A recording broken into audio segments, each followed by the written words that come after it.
Olha, e a gente vai começar com o caso do menino Isaac. A mulher, a mãe do menino, foi diagnosticada com um episódio depressivo grave, com sintomas psicóticos. A mãe do Isaac, de 3 anos. Segundo a polícia, Caroline Carrilho, ela confessou ter matado o próprio filho asfixiado em um matagal às margens da BR-277, na divisa entre Curitiba e Campo Largo. Depois do crime, ela tentou se suicidar e foi socorrida pelo SEAD. Caroline está internada no Hospital do Trabalhador, onde deverá permanecer pelo menos até amanhã. É o que tudo indica até agora. Caroline não recebeu alta devido ao estado de saúde mental dela. Segundo os médicos, Caroline poderia ainda tentar, ou melhor, atentar contra a própria vida. Depois da liberação, Caroline deve prestar depoimento à polícia. O menino Isaac foi enterrado ontem, por volta de 11 horas da manhã, depois de uma cerimônia para familiares que vieram do interior do estado.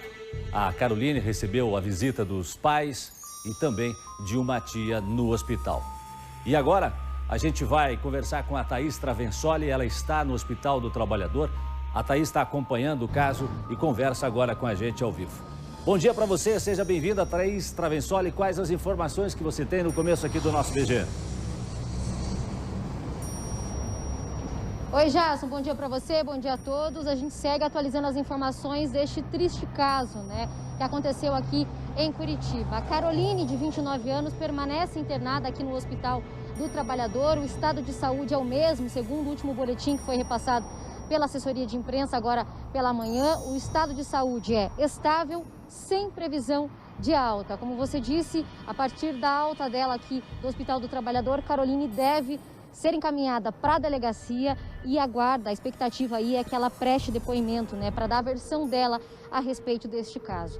Esse é um caso que inicialmente foi tratado pela Central de Flagrantes a partir do encaminhamento da Polícia Rodoviária Federal e que agora deve ser encaminhado para outra delegacia. Ainda não se sabe, a gente não tem a informação exata de qual delegacia vai assumir esse caso. Se de repente alguma delegacia ali nas proximidades da cidade industrial de Curitiba, na divisa com Campo Largo, no local onde o corpo foi encontrado, ou outra delegacia da cidade. Fato é que inicialmente a Central de Flagrantes fez esse atendimento e que agora o atendimento passa a ser de outra delegacia. Lembrando que a Caroline foi autuada em flagrante por homicídio qualificado, agora está aqui no hospital, mas ainda também não é possível saber se ela deve responder por outros crimes, de repente até por ocultação de cadáver. Lembrando que o corpinho do pequeno Isaac, de 3 anos, estava numa região de mata, ali na divisa entre Curitiba e Campo Largo, num saco preto com um cobertor e também um brinquedo. Todas as informações desse caso nós vamos atualizar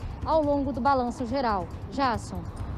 Obrigado, Thaís. A gente está desde ontem chocado com toda esta situação que acabou acontecendo. A família, as pessoas, enfim, tudo isso deixou toda a nossa cidade realmente bastante abalada com a sequência de fatos e a maneira como tudo veio a acontecer.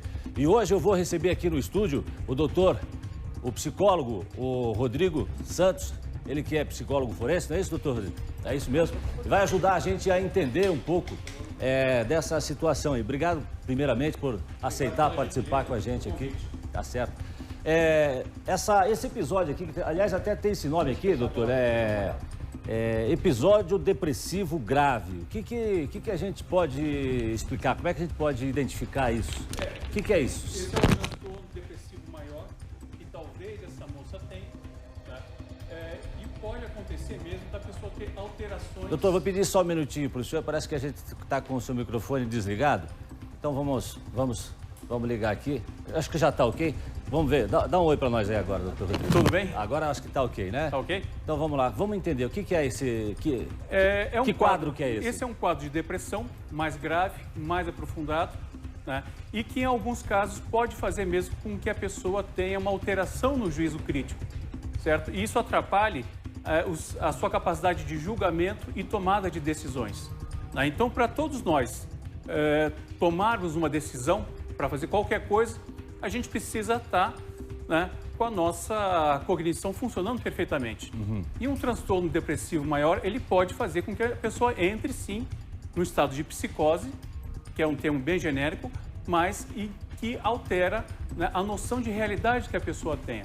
O caso que aconteceu com essa moça, provavelmente, eu não conhecia essa moça, nunca atendi essa moça, aconteceu também aqui em Curitiba, em 2008, eu acho que era Tatiane Demiani, que jogou a filha pela janela. Certo. Ela também estava no estado psicótico naquele momento. Isso também já aconteceu nos Estados Unidos, em 2001, com uma mãe que afogou os 5 filhos na banheira. Ela vai ser julgada novamente, porque se acredita que naquele momento ela estava alterada e não sabia exatamente o que estava fazendo. Entende? Doutor Rodrigo, e esse quadro psicótico, ele surge assim do nada, ele vai dando sinais ao longo do tempo, ao longo da vida, de acordo com as reações que as pessoas têm no dia a dia, um quadro de depressão, isso pode surgir de repente? Isso pode acontecer com qualquer um de nós, certo? Às vezes uma alteração neuroquímica, uma interação medicamentosa, a interrupção do tratamento medicamentoso, uma cisticercose, um trauma, bateu com a cabeça, né? Isso pode estar associado a uma série de outros transtornos mentais, transtorno esquizoafetivo, alguns transtornos de personalidade, os transtorno bipolar do tipo 1, né? E o transtorno depressivo maior. Isso tudo pode fazer com que a pessoa tenha uma vida, digamos, normal.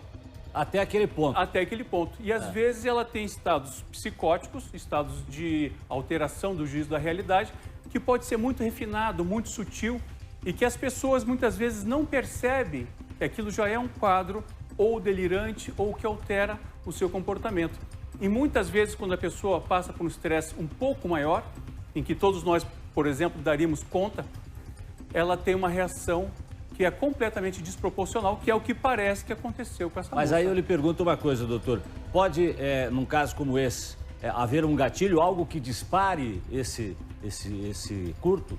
Às vezes o gatilho, que para nós é pequeno, para essa pessoa e talvez para essa moça pode ser gigantesco. Entende? Um estresse, né? Uma briga em casa, talvez um ciúme, talvez até mesmo o início de um tratamento com uma medicação. Isso pode fazer com que a pessoa dispare um gatilho, que para a maioria das pessoas não faria a menor diferença, mas para uma pessoa que já tem uma condição psíquica mais frágil, digamos assim, né, ela pode ter comportamentos extremamente violentos como esse, sem que ela tenha plena ciência do que ela está fazendo. É por isso que essa moça ela tem que passar por uma avaliação psicológica, neurológica, psiquiátrica, para a gente poder entender o que faz com que uma mãe mate o seu filho nessas condições aí. Doutor Rodrigo, vamos voltar a conversar com a Thaís Traversoli, lá em frente ao Hospital do Trabalhador, que talvez as pessoas mais próximas, né, talvez possam até dizer como essa pessoa vinha vivendo e tal, enfim, o comportamento dela. Thaís, você chegou a conversar com alguém? Conseguiu conversar com alguém mais próximo aí da Caroline?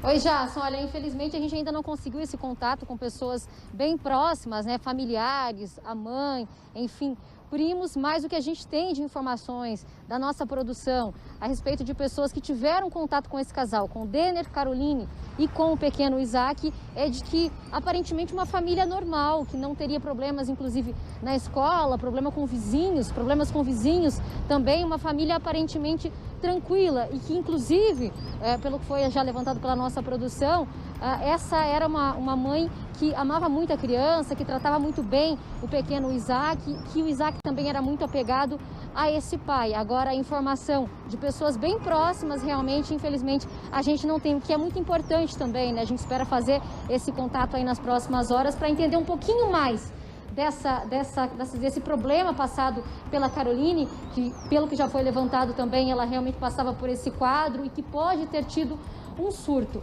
Lembrando também que o advogado que estava representando Caroline aqui no hospital, inclusive ontem no Balanço Geral, falou que pelas informações iniciais, sem conversar com ela, mas a partir do que foi trazido para ele, seria realmente um surto e que ela estava passando por esse episódio depressivo grave. Ele não está mais nesse caso e nós temos a informação de que uma advogada que é da família da Caroline já está vindo para assumir esse caso agora. Jason.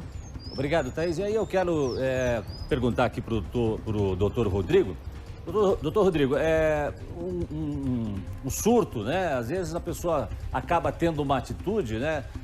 De um momento esperado, como o senhor já citou aqui. No caso dela, tem um fato que chama a atenção, o fato de ligar para o táxi, ir para um ponto isolado, mata dentro, tentar o suicídio, sair do local, se jogar numa água, né? Enfim, saiu com os sinais de tentativa, mas tentou dizer que a situação era uma situação diferente, só depois de questionada ali pela polícia, que acabou dizendo onde estava a criança. Não parece um pouco premeditado? A pessoa pode ter um comportamento premeditado, ela pode ter um comportamento muito bem articulado e mesmo assim ter o seu juízo crítico alterado.